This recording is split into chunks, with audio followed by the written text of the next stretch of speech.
So Terence Crawford might be stepping into some very dangerous territory at 168 pounds, and trainer Stephen Edwards says Hamzah Sheeraz is the most marketable fight for him.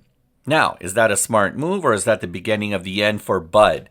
Meanwhile, Eddie Hearn just confirmed he's in deep talks with Turki Alalshikh to make the Anthony Joshua versus Tyson Fury super fight finally happen next summer in Saudi Arabia. Now let's break it all down, guys, what these moves mean for boxing and what could happen next and how it might reshape the sport as we know it. We've got two massive boxing stories breaking out right now, guys, and honestly, I feel that both of these stories, can change the game completely as we head into 2026. Now, first of all, Terence Bud Crawford, the newly crowned champion of the world after his beautiful victory against Canelo Alvarez, might be jumping into some very, very risky territory at a showdown, potentially with Hamzah Sheeraz, a very young, hungry British contender that trainer Stephen Edwards, as I just alluded to, said that's the fight that should happen. And guys, at 168 pounds, guys, it's pretty risky. It's definitely risky. Why? Because Hamzah Sheeraz could be the most baddest man on the planet right now. Probably one of the most feared boxers. You know, it's interesting.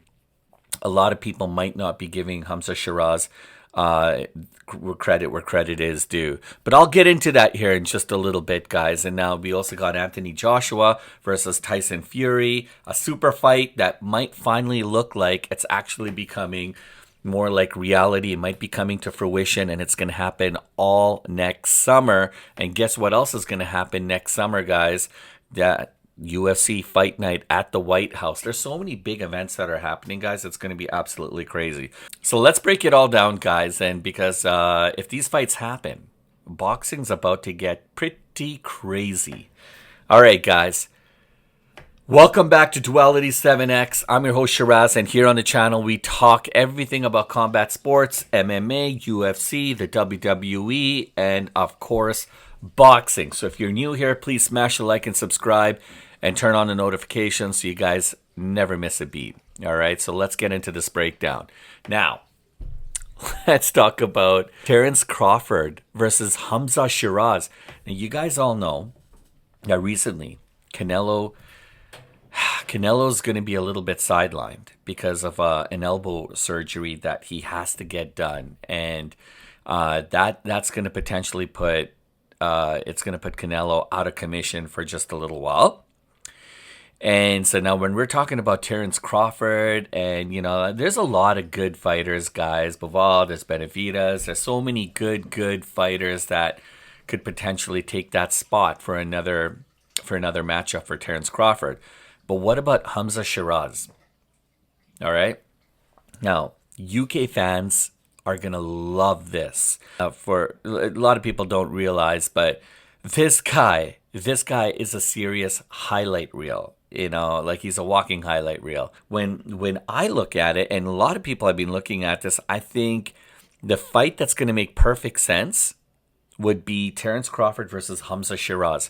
Sheeraz could very well be the baddest man on the planet as we know it.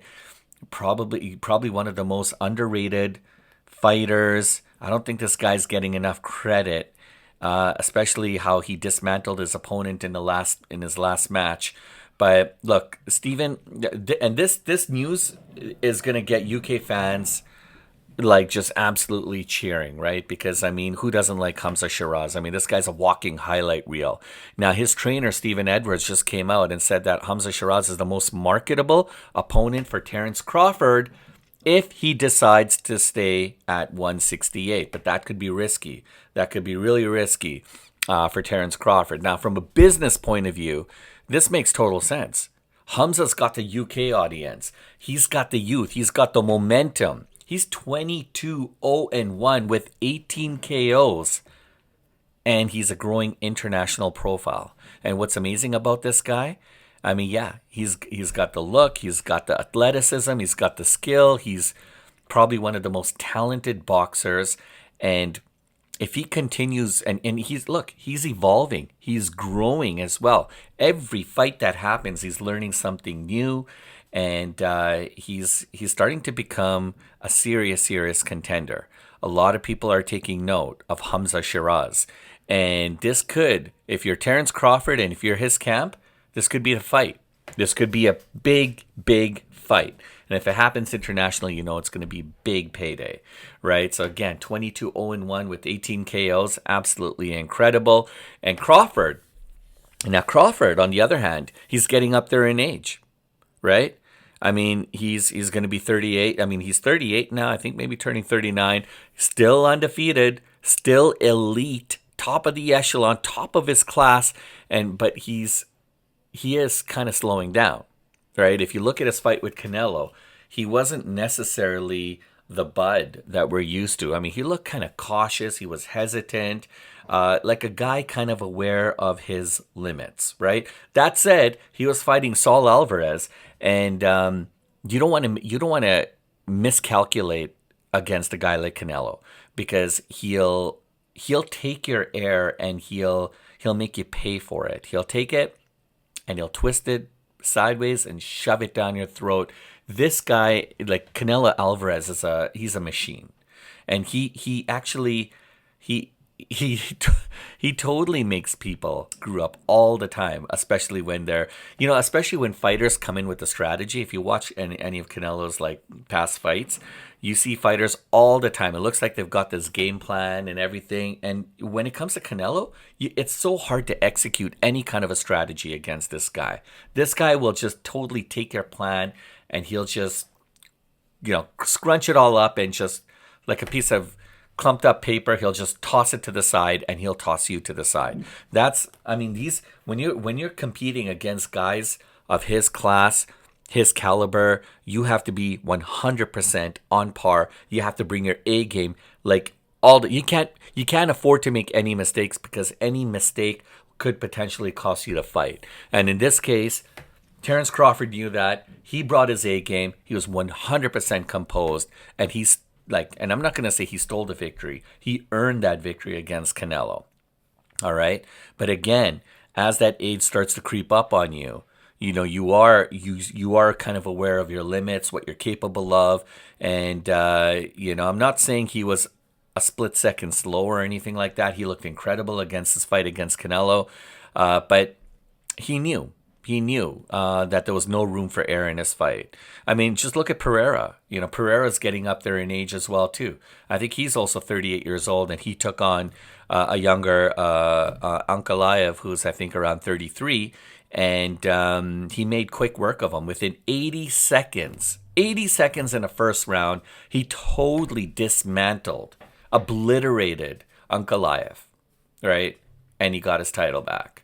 So don't count these guys out at 38. I think Neil Magny as well is 38 years old, and he also won in Perth, Australia. He could even be slightly older than that, but very, very interesting. But I mean, if Crawford does think about taking on Sheeraz, this is not going to be just another fight. This is going to be a test of skill, a test of time. Okay, Sheeraz is a whole different. He's a whole different level, all right? He's the boss at the end of the level that is really hard to beat. And no matter how many cheat codes and things you bring to the table, it's really hard to beat this guy. Is he the final boss? Who knows? Time will tell. I definitely think Sheeraz has the ability.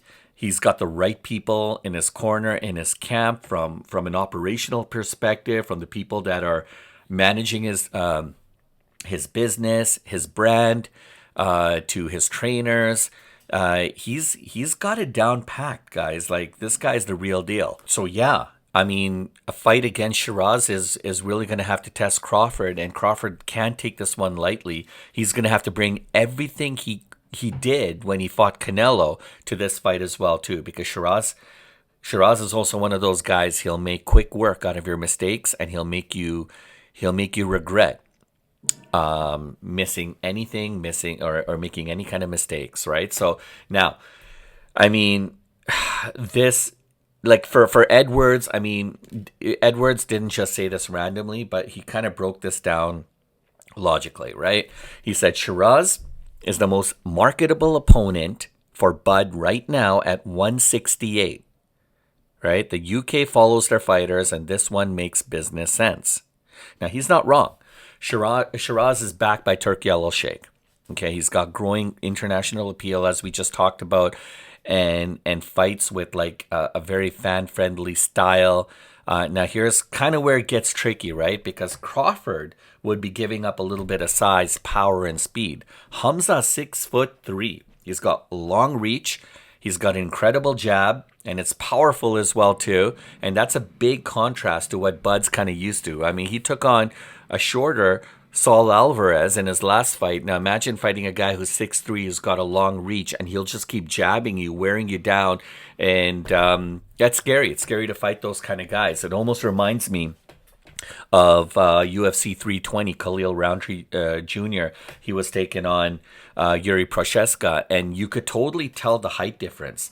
Yuri came in there and he had that long reach, and he was controlling that distance really good. He was just kind of tattooing Khalil as he wanted to with his long reach, with his long jabs. And it very well could happen in this case as well too. Crawford would almost have to go southpaw or maybe jump into some kind of an orthodox stance. I mean, it'd be really hard to fight a guy like Hamzah. The fighting tall fighters is always a challenge. Just look at Mike Tyson, Lennox Lewis, or any of the fighters Mike Tyson had to fight. And most of the guys he fought were taller than him. And you have to learn how to adjust, right? And that's a look. Again, it's a big contrast to what Bud's used to. And when you're 38 years old, guys, those differences do add up, and they become a big factor. And you can't. I mean, if you're younger and stuff like that, a lot of it you're not too worried about. But in this case, yeah, he has to be worried, right? Of course he does. Now, look, Crawford is a boxing genius. His boxing IQ is next level, guys. Like when he's in the ring, he knows exactly every square inch of that ring, what he needs to do, where he needs to go. You know, it's like Wayne Gretzky always said, never go where the puck was. You have to go where it's going to go. And Crawford's kind of like that. He's not going to go where Canelo, like where his opponent is. He's always the kind of guy who's trying to think one or two moves ahead. Right? And that's what makes guys like Terence Crawford so incredible, so great at his craft. He makes fighting look, I know it's not easy, guys, but he does make fighting in some instances, he kind of makes it look somewhat flawless, somewhat easy. And that's just Terence Crawford being Terence Crawford. That's his style, that's his approach. He makes it look like that because he's a student of his craft. You know, he pays attention to his trainers, he pays attention to the tapes, he pays attention to what's going on in the world, and he takes his training, his nutrition, very serious. And that's again the hallmarks of greatness, to be honest. And so physically, he's not. You can't really match him up 100% against Hamzah. But again, this isn't the same Bud who dismantled Errol Spence, all right? I mean, if he takes this fight, it's definitely not for legacy. I mean, it's obviously purely for business. And Turki Alalshikh knows Crawford very well. He's the kind of guy who could probably make that fight happen, right? And the payday, just imagine the exposure and the global market. I mean, if all the lines add up perfectly, especially if this fight happens, say, in Saudi, like Saudi Arabia, under Turki Alalshikh's banner, wow.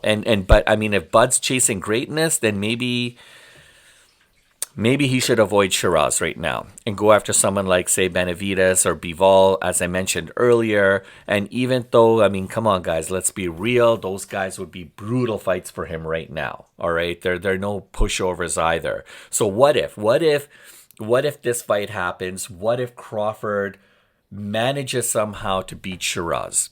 Okay, it'd absolutely be legendary. Okay, without question. Crawford would cement himself as not one of the greatest fighters, probably the greatest fighter of his division, his weight class of all time. All right, hands down. I mean, who's going to argue with that? And then to end your career, you know, undefeated and he didn't just fight like B class, C class fighters. He fought the best there was, the best there is.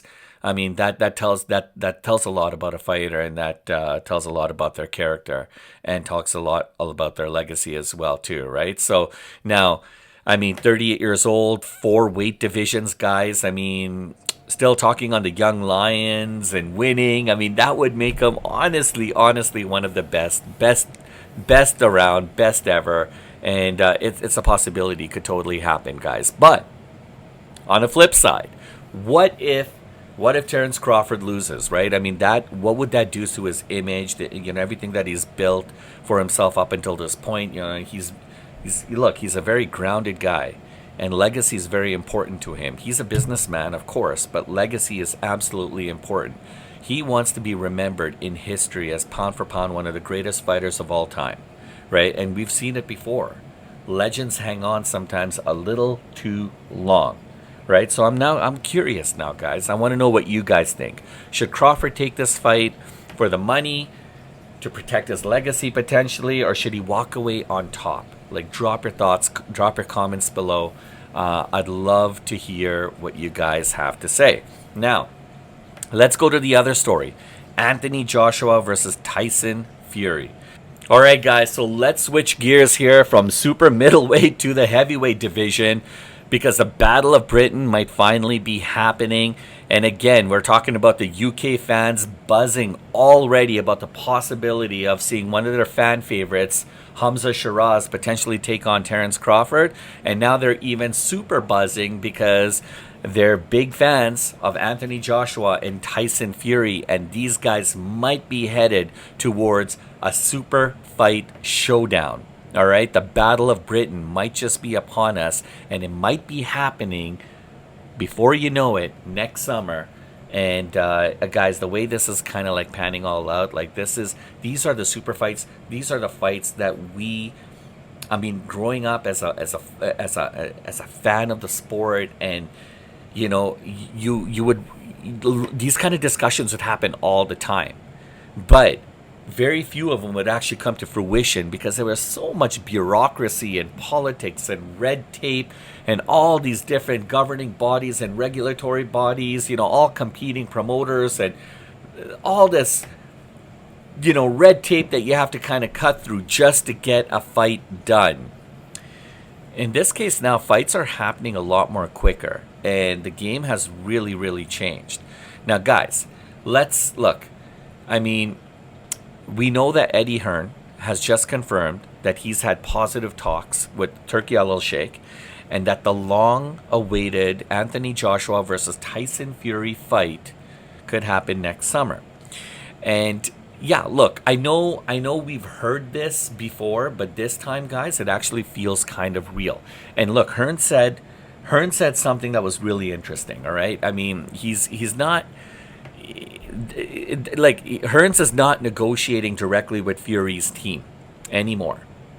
All right, he said, we'll do our deal on AJ's side, okay, and Turki Alalshikh can handle Fury's side. And that's huge, guys, because it removes, again, all that bureaucracy, politics, red tape, promoter, all that nonsense that always gets in the way of a super fight. So this is smart. It's strategy. It's tactic, and get guys like Turki Alalshikh, who's got some serious clout in the game. He's the kind of guy who could go to a Fury's camp and he'll get things done. All right, and so Eddie Hearn will take care of Anthony Joshua. He'll handle that side of the business. All he wants Turki to do is to take care of the other side, Tyson Fury's camp. All right, so and again, by removing all the middlemen, guys, and the messy promoter politics that I was talking about, that have killed so many fights in the past, I think this is the way. This is the new wave of the future. This is what we're going to be seeing a little bit more often, and I love it. I'm all for it, guys, 100%.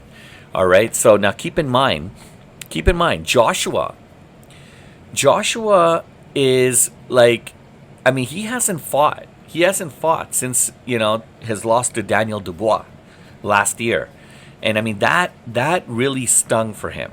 Okay. And from what we're hearing, All right, AJ's been in camp again, getting back in shape, and he might even fight before 2026 just so he could stay active, guys. And Hearn said that AJ is pretty much laser beam focused. He's locked in physically, mentally. He's been training with Ben Davidson, all right, who's become one of the top minds in the game. And if AJ wins his tune-up, guys, if AJ wins his tune-up, then the fight between him and Tyson Fury will become absolutely massive beyond proportions. All right, and this is no storytelling, guys. This is the real deal. These guys are serious fighters. And again, you can't just have average guys try to, convince their camps to make this happen. You got to have serious players in the game. Guys like, Turki Alalshikh, who can get the job done, to get these fighters to come to the table to sign off on a contract and make this event happen. If anyone can do it, Turki Alalshikh can. I know that for a fact. All right, so look, this fight is going to be beyond proportions, beyond biblical proportions. I don't know, but I mean, like I said, AJ is still, a little salty, still kind of disappointed against his loss against Daniel Dubois. Now, remember, Daniel Dubois recently fought Alexander Usyk, part 2. And he wasn't able to get the job done against Usyk himself. So now you have guys like Anthony Joshua starting to think, hey, maybe I gotta start training again. I gotta get back into the gym because, maybe after a couple fights, maybe it's my name that'll be called to take on Usyk for all those belts, right? For all the gold, right? And it's a possibility. So if he's back in training, if he's back with his team, and if he's back training hard, I think that's going to be absolutely incredible, not only for the sport of boxing, for the fans, but overall for the sport. I think it's going to be absolutely incredible because both Anthony Joshua and Tyson Fury are absolutely marketable, and they're both fan favorites. So if these guys know how to sell a fight, those are the two guys that you want fighting one another. I think it's going to be absolutely incredible. And the fact that AJ's teaming up with Ben Davidson, that's serious, guys. Okay, Ben Davidson doesn't play. He doesn't fool around, right? He's the real deal. Now, here's the thing. If this fight finally happens, okay, this will be the biggest all British class in history. Maybe British history.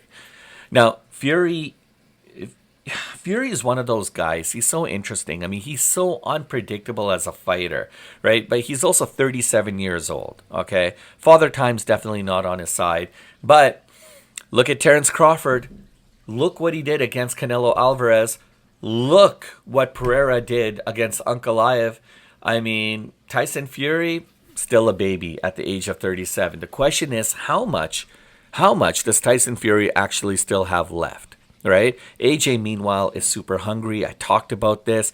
He's starting to think the bells are going off, possible title fight here in the near future. The Dubois loss humbled him. Well, you can see it. But now he's training and he's got something to prove, right? So my gut says if Fury's motivated, he's still the favorite. But if AJ finds that old rhythm and confidence, can't count him out. You really can't. Right, so imagine this, guys, a massive Riyadh season event with Fury versus Joshua headlining, and maybe, get this, guys, Crawford versus Sheeraz on the same card. Now, how much would you guys pay for that fight? Right? Anthony Joshua versus Tyson Fury and Terence Bud Crawford versus Hamzah Sheeraz. Like, who would be the main event? Who would be the co-main event? I mean, seriously, that's what I talk about a super fight. That's a kind of spectacle that could redefine boxing for the next decade. So here's a question for you guys. Who do you got? Fury or Joshua? And if Crawford versus Sheeraz actually happens, guys, I mean, right now, these are just kind of like people playing matchmaker. But if this actually, and again, you got Turki Alalshikh there, guys. With Turki, man, He'll get things done. Okay, he'll help expedite things definitely. That's the least of it. This guy is a magician when it comes to making fights happen, making things happen. Right. So if Sheeraz and Crawford actually are a thing, if that happens, who wins that one? Let me know, guys, in the comments. I want to hear. I want to hear all those comments. I want to read it all. Now, to sum it up, Crawford's next move could really define his legacy. All right, he doesn't want to mess this up, guys. While Joshua and Fury could also finally deliver the fight of a generation.